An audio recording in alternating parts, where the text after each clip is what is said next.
Bismillahirrahmanirrahim. Assalamualaikum warahmatullahi wabarakatuh. Jumpa lagi di channel YouTube Rivanista. Masih di sudut edukasi belajar mudah dan menyenangkan. Bagaimana kabar adik sekalian, khususnya siswa-siswi kelas 4? Semoga hari ini kita semua dalam keadaan sehat ya. Karena dengan kondisi yang sehat tentunya kita bisa melakukan berbagai kegiatan yang kita inginkan. Dan dengan kondisi yang sehat pula pastinya kita bisa belajar bersama untuk membahas buku matematika untuk SD atau MI kelas 4 ya, yang diterbitkan oleh GAP atau Gelora Aksara Pratama dan ditulis oleh Gunanto dan Desi Adalia. Dan untuk kesempatan kali ini akan kita bahas ya di halaman 56 ya. Halaman 56 itu ada peta konsep ya adik sekalian ya. Peta konsep ini tentang KPK dan FPB ya. Nah, ini terkait dengan KPK dan FPB. Oke. Kita mulai dari soal nomor 1 di sini tentang FPB ya, tentang FPB. Oke, saya perdekat ya adik-adik sekalian ya.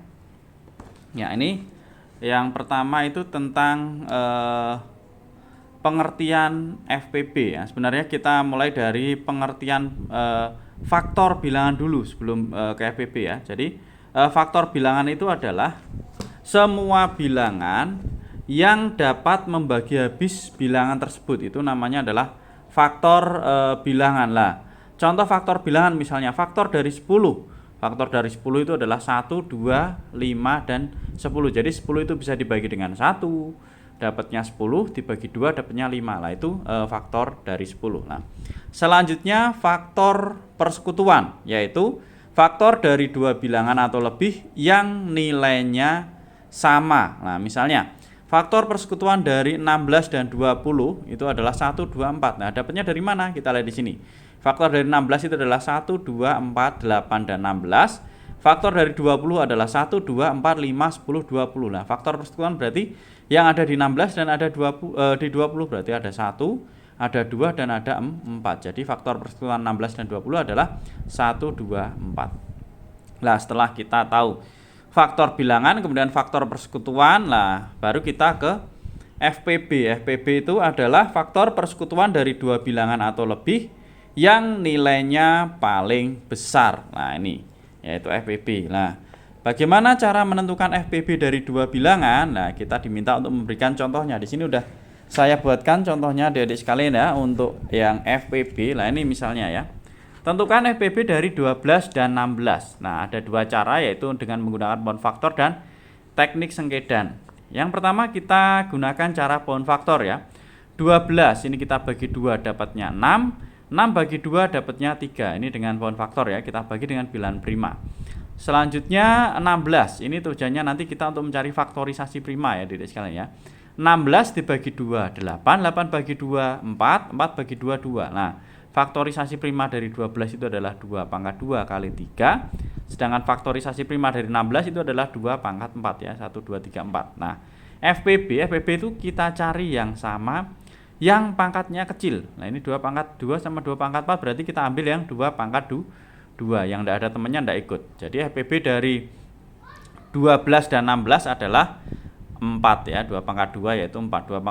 2 pangkat 2 itu artinya 2 kali 2 ya, 4. Kemudian cara kedua untuk mencari FPB dengan teknik sengkedan ya. Sama tadi 12 dan 16. Kalau untuk teknik sengkedan ya, ini cukup kita buat tabel, kemudian yang bisa membagi dua-duanya kita lingkari. Lah, yang kita lingkari inilah nanti yang merupakan FPB-nya ya. 12 dibagi 2 6, 16 bagi 2 8, kita lingkari, bisa untuk bagi dua-duanya. 6 bagi 2 3, 8 bagi 2 4 ya, kita lingkari juga karena bisa membagi dua-duanya ya. Kemudian ini kita bagi 2 lagi dapatnya 2, yang 4, yang 3 tidak bisa, tetap kita tulis 3 ya. Selanjutnya kita bagi 2 lagi, jadi pembaginya dari 2, kalau sudah habis tidak bisa bagi 2 baru 3. Jadi bilangan prima ya, 2, 3, 5 dan seterusnya. Nah, ini kita bagi 2 lagi, habis ya 1 ya, 3 bagi 2 tidak bisa, tetap 3. Kemudian kita bagi 3. 3 bagi 3 1, ini udah 1 ya. Jadi FPB dari 12 dan 16 ini yang bisa membagi dua-duanya, itu 2 kali 2 atau 2 pangkat 2, hasilnya adalah 4. Sama ya adik sekalian ya. Nah, ini untuk contoh menentukan FPB. Selanjutnya untuk yang soal yang kedua ada KPK ya. Ini yang soal kedua itu KPK. Nah, ini kita mulai dari pengertian kelipatan bilangan dulu sebelum kita ke KPK ya. Jadi Kelipatan bilangan itu adalah hasil perkalian bilangan tersebut dengan bilangan asli. Bilangan tersebut berarti bilangan yang disebutkan. Misalnya bilangannya 2. Nah, kita kalikan dengan bilangan asli. Bilangan asli itu dimulai dari 1, adik-adik sekalian ya. Bilangan bulat yang dimulai dengan dari 1 itu bilangan asli. Jadi 1, 2, 3, 4 itu bilangan asli ya. Misalnya kelipatan 2 berarti 2 kita kalikan dengan 1 kali 2 kali 3 dan seterusnya. Nah, ini ya contohnya. Kelipatan 2 berarti 2, 4, 6, 8, 10 dan seterusnya. Jadi 2 kali 1, 2 kali 2, 4, 2 kali 3, 6, kemudian 2 kali 4, 8 lah itu. Jadi bilangan kelipatan ya. Selanjutnya kelipatan persekutuan. Apa itu kelipatan persekutuan? Kelipatan persekutuan adalah kelipatan dari dua bilangan atau lebih yang nilainya sama. Nah, contohnya seperti apa? Nah, ini misalnya kelipatan persekutuan dari 3 dan 4 ya. Kelipatan persekutuan dari 3 dan 4 kita cari dulu kelipatan 3 dan kelipatan 4. Kelipatan 3 itu ada 3, 6, 9, 12, 15, 18, 21, 24 dan seterusnya. Kemudian kelipatan 4 ada 4, 8, 12, 16, 20, 24 dan seterusnya lah. Kelipatan persekutuan berarti kalau persekutuan 3 dan 4 berarti yang ada di 3 dan ada di 4 yang sama, bilangannya yang sama, yaitu di sini ada 12 dan 24. Ini kalau kita lanjutkan, nah pastinya ada lagi, ini cukup saya tuliskan 2 aja ya. Jadi kelipatan persekutuan dari 3 dan 4 itu ada 12, ada 24 dan seterusnya. Itu kelipatan persekutuan. Nah, selanjutnya kita ke pengertian KPK. Nah, KPK itu adalah kelipatan persekutuan terkecil. Jadi KPK adalah kelipatan persekutuan dari dua bilangan atau lebih yang nilainya paling kecil ya. Seperti ini sebenarnya. Ini kelipatan persekutuan tapi yang nilainya paling kecil. Berarti kalau 3 dan 4 ini 12. Nah, supaya lebih jelasnya di sini kita diminta memberikan contoh menentukan KPK dari dua bilangan ya. Di sini sudah saya buatkan juga supaya lebih jelas adik-adik.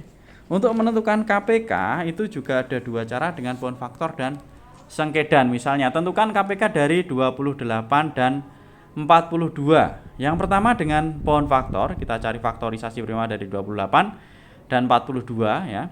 Kita bagi 2, 14 bagi 2, 7.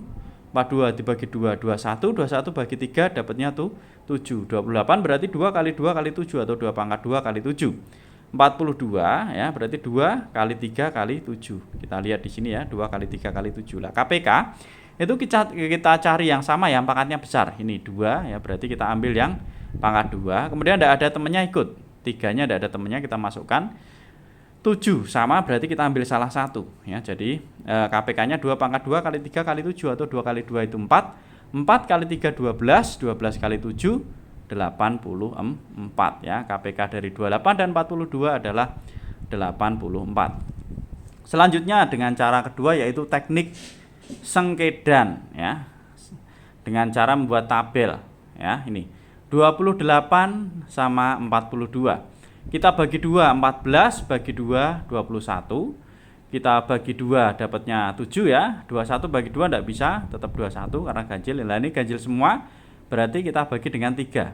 7 bagi 3 tidak bisa, tetap 7. 21 bagi 3 dapatnya tuh 7. Nah, ini 7 berarti kita bagi 7. Nah, untuk teknik sengkedan mencari KPK-nya tinggal kita kalikan semuanya ya. Berarti 2 kali 2 kali 3 kali 7 atau 2 kali 2 berarti bisa kita tulis 2 pangkat 2 dikalikan dengan 3 kalikan 7 ya. 2 pangkat 2 4. 4 kali 3 12. 12 kali 7 hasilnya adalah 84 sama ya. Jadi KPK dari 28 dan 42 adalah 84. Itu adik-adik sekalian ya untuk soal nomor 2 ya. Nomor 1 tadi FPB, nomor 2 KPK, dan nomor 3 ini penggunaan FPB dan KPK. Nah, kira-kira apa saja ya kalau untuk penggunaan KPK dan FPB? Nah, di sini saya tuliskan ya. Jadi, penggunaan KPK itu biasanya untuk mengetahui kapan kejadian terjadi bersama lagi. Misalnya si A berenang setiap 2 hari sekali. Si B berenang setiap 3 hari sekali misalnya. Nah, A dan B berenang bersama misalnya pada waktu kapan lah. Mereka akan bisa ketemu berenang bersama lagi tuh kapan lagi lah, itu kita gunakan KPK. Kemudian untuk penggunaan FPB ini kegunaannya untuk mengetahui jika pada soal ditanyakan jumlah paling banyak atau ukuran terpanjang itu ya. untuk penggunaan KPK dan juga FPB. Oke adik-adik sekalian, jadi untuk peta konsep FPB dan KPK sudah kita bahas ya di halaman 56. Kemudian untuk latihan ulangan pelajaran 3 akan kita bahas di video berikutnya ya. Terima kasih sudah belajar bersama, semoga bermanfaat dan saya rasa cukup sekian saya akhiri. Wassalamualaikum warahmatullahi wabarakatuh.